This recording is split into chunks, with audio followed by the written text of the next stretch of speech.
filosofi adalah inti dari education. Inti dari education di sini kuncinya. Nah, kenapa saya buat segitiga?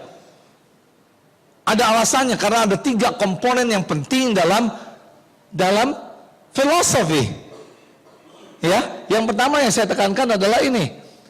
Kita bicara aktivitasnya, ya. Activities. Apa sih aktivitas dari pendidikan?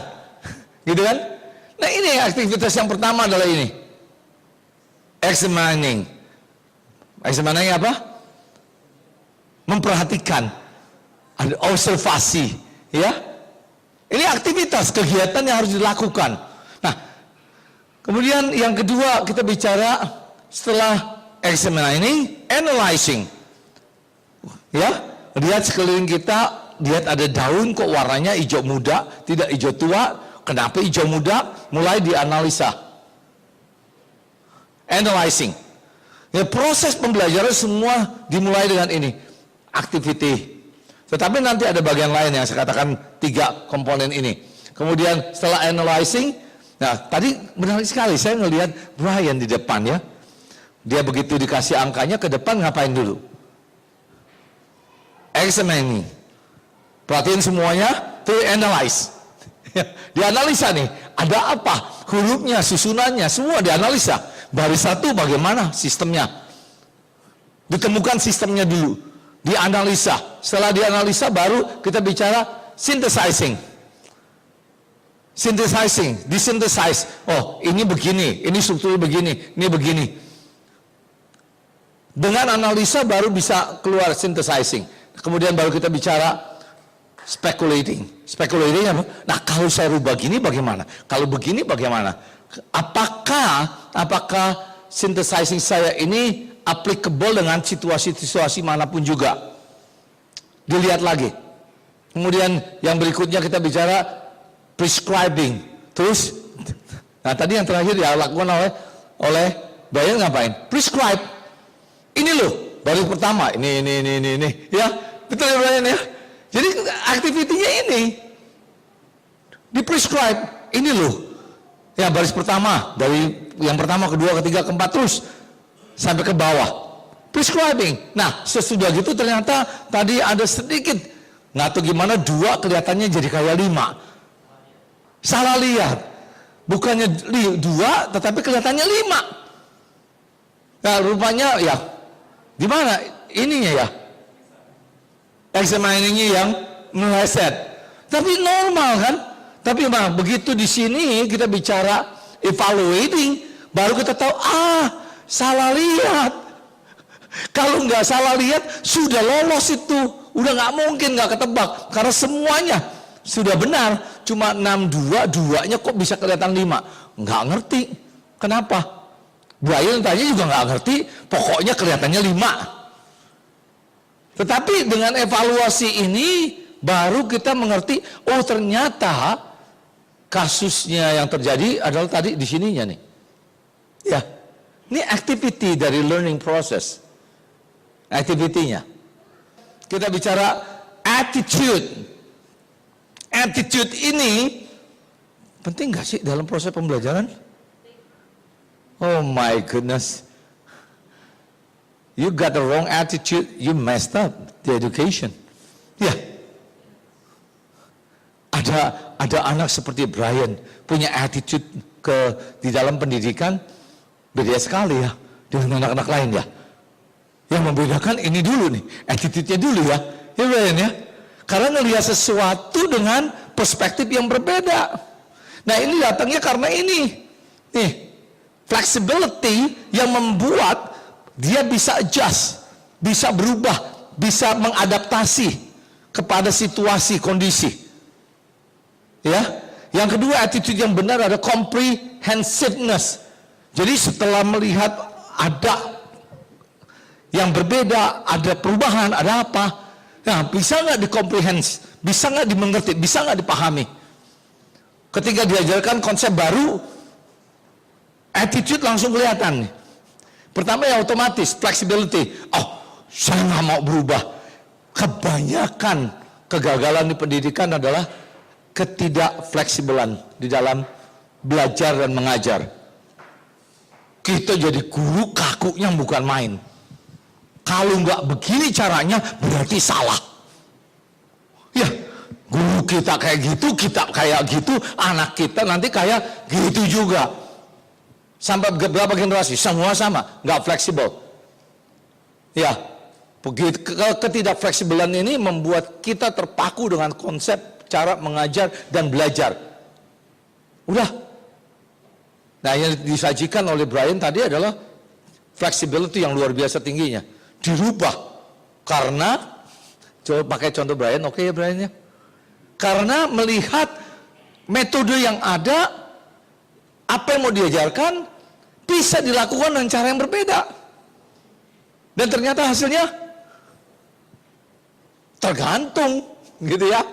Coba sistem ini apakah bisa diadaptasi, diberikan kepada orang lain, nggak tahu. Tergantung persiapan dari anak itu dan kesiapan kita juga sebagai guru dan sebagai orang tua.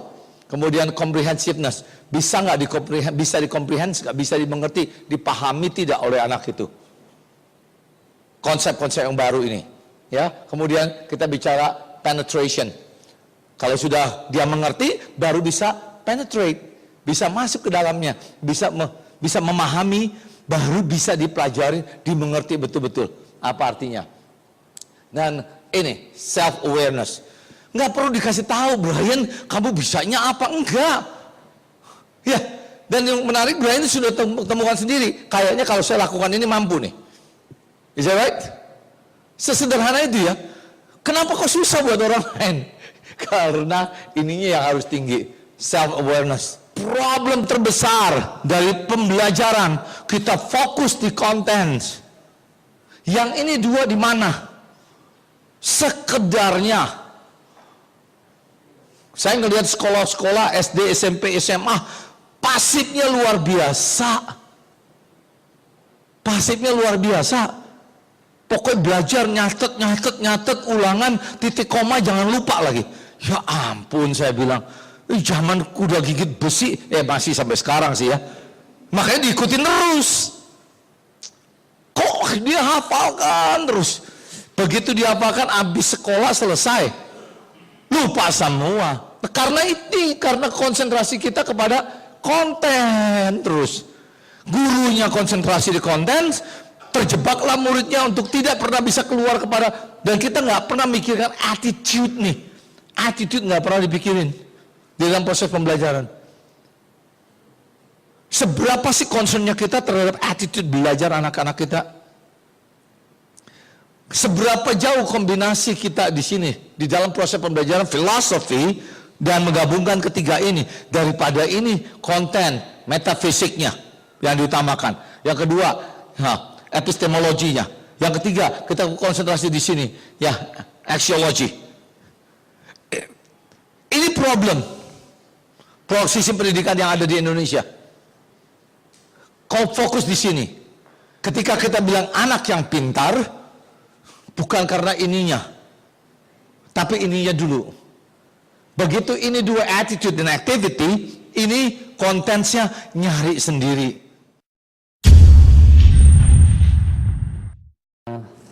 Terima kasih Pak buat waktunya. Saya dulu nggak ngerti Pak, apa yang Bapak jelaskan ini sangat luar biasa sekali. Saya dulu banyak nggak mengerti, tetapi setelah saya menekuni homeschooling, yang mana saya bertanggung jawab terhadap anak saya Brian selama hampir 5 tahun, saya banyak belajar tentang hal ini Pak. Jadi memang yang dituntut kita sebagai guru itu, saya juga guru, walaupun saya tidak mengajar di sekolah, tapi saya punya lembaga pendidikan, saya punya murid juga banyak. Saya melakukan ini dan hasilnya memang luar biasa, bukan hanya ke anak-anak saya, tapi ke murid-murid saya. Cuman permasalahannya, satu dari knowledge, itu banyak dari kita, termasuk saya dulu juga nggak tahu. Begitu saya terjun jadi guru, saya baru tahu, waduh banyak hal saya nggak tahu, walaupun saya juga S2 ya. Ternyata malah mulai dari nol lagi, saya harus berusaha berpikir seperti anak-anak, merendahkan diri seperti anak-anak, sehingga bisa mengerti hatinya anak-anak, maunya anak-anak. Tadi udah dijelasin juga. Dari situ saya juga bisa menghargai anak. Bagi saya tidak ada murid yang bodoh, kecuali anak itu memang dari awal sudah mentally retarded ya. Tapi saya menemukan banyak anak-anak yang dianggap bodoh, begitu saya ajar jadi anak yang hebat sekali. Cuman kendalanya kalau kita di sekolah itu kan banyak kendala ya. Mungkin sekolahnya dari kurikulumnya, dari jumlah murid yang sekarang murid satu kelas bisa 40. Bagaimana kita bisa mengenal hati ke hati dari ke anak-anak. Kalau murid saya nggak pernah lebih dari 10. Jadi saya bisa mendekatkan diri ke mereka dengan mudah. Belum kurikulumnya juga, belum keterbatasan waktunya. Dan itu bukan anak kita, mereka menganggap kita sebagai guru, sebagai sosok orang lain. Dan sekarang ini pergaulan begitu mengerikan dan pengaruh teknologi yang banyak positif dan sangat luar biasa berbahaya, negatifnya juga tersedia di depan anak-anak. Mereka punya tawaran lebih bagus. Jadi tantangan kita sebagai orang tua dan khususnya guru-guru itu menjadi semakin sangat luar biasa sulit. Karena itulah saya mendedikasikan diri sebagai guru anak saya dan saya menjadi orang tua homeschooling. Seperti itu. Jadi bagaimana ini bisa mengaplikasikan dalam dunia nyata yang kendalanya terlalu banyak, khususnya untuk teman-teman guru yang di sekolah, Pak. Dasar yang biasa saya pakai adalah WWJD. What would Jesus do? Ini konsep yang saya pakai. Pada saat Tuhan Yesus hadir di Nazareth, Jerusalem, dia menghadapi masalah kayak gini nggak sih? Secara teknologi mungkin tidak, tetapi prinsip-prinsip dasar problem yang sinfulness yang tadi saya bilang nggak lepas, sama. Karena sinful nature itu yang membuat rusak gitu ya. Nah kemudian apa yang Tuhan Yesus lakukan? Diam di surga, suruh kalau kita petang-panting cari jalan. Yang Allah lakukan adalah turun, bergaul, menjadi teman, belajar seperti yang you bilang tadi, belajar gaya anaknya, bahasanya apa, belajar. Itu sebabnya saya bilang kita bicara learner come from us first before we teach. Kita yang harus jadi learner dulu sebelum kita mau jadi teachers. Nah, Tuhan Yesus lakukan itu kok.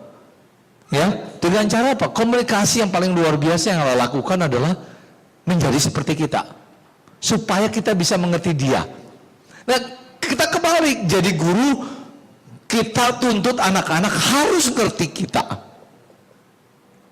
Sedangkan Tuhan Yesus mengajarkan, Dia belajar untuk mengerti kita, supaya kita bisa mengerti Dia dengan baik. Tujuannya bukan supaya Allah mengerti kita, tetapi supaya kita bisa mengerti Dia. Jadi personal involvement itu luar biasa besar di dalam Christian education.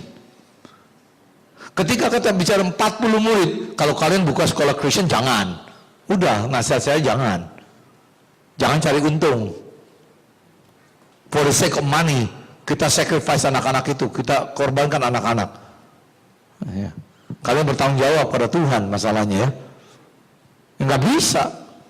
Tetap kita punya prinsip-prinsip yang mendasar sekali.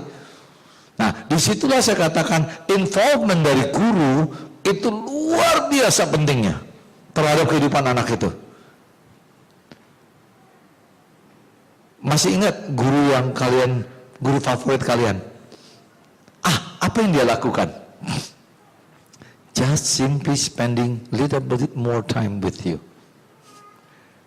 Hampir bisa dipastikan, guru favorit kita adalah guru yang menyediakan waktu sedikit lebih banyak daripada guru lainnya. Nah, itu ngajar kita apa? Kalau saya spend time more with my student, apa jadinya? Gitu kan? Nah, ketika kita bicara spending time, sama. Waktu yang saya berikan pada anak saya, itu yang menjadikan dia sekarang. Nggak ada pelajaran yang lebih luar biasa dari Alkitab ya.